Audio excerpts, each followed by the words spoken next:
Reading and storytelling go hand in hand. Telling stories to your child helps them to become storytellers themselves. It introduces them to storytelling language, models how to structure a story, and develops a love of stories and storytelling.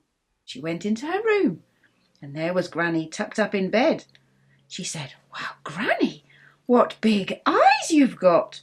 And Granny said, Encouraging your child to read and tell stories of their own helps them to broaden their vocabulary, structure and organise their ideas, stimulate their imagination, and most importantly, have fun. Making the story their own gives your child the opportunity to be excited about something that they have created themselves, and it builds confidence in their communication and language skills. Their stories can evolve with each retelling as they learn more and more language. A really effective way of introducing children to storytelling is to ask them to retell stories that they're already familiar with.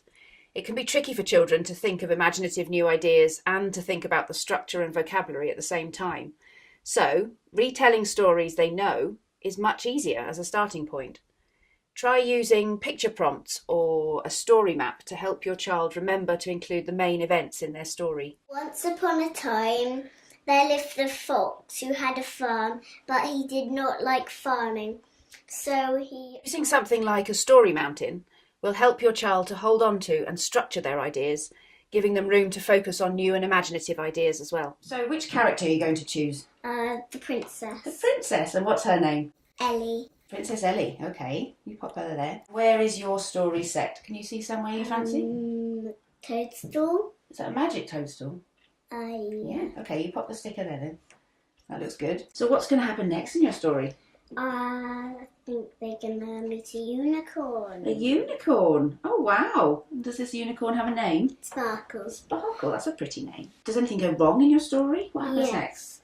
They are gonna meet a vampire called Black Death. Ooh, is he a baddie with a name like that? Yeah. And he cast them into a lake. Oh really? And they can't swim. So what happens? Who saves the day? The mermaid, so she gets them back up to the surface, but she can swim.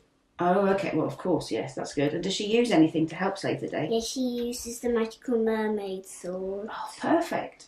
Fantastic. So is the ending of the story happy or sad, do you think? Happy. Happy. Good. So what happens at the end? And then they find the magical land that they were looking for.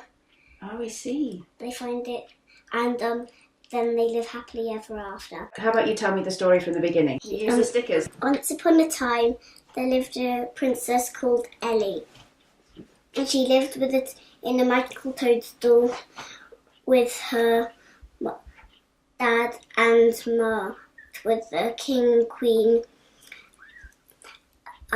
One day, she met a unicorn in the fields, and they both became best friends. The unicorn's name was Sparkle. That sounds nice.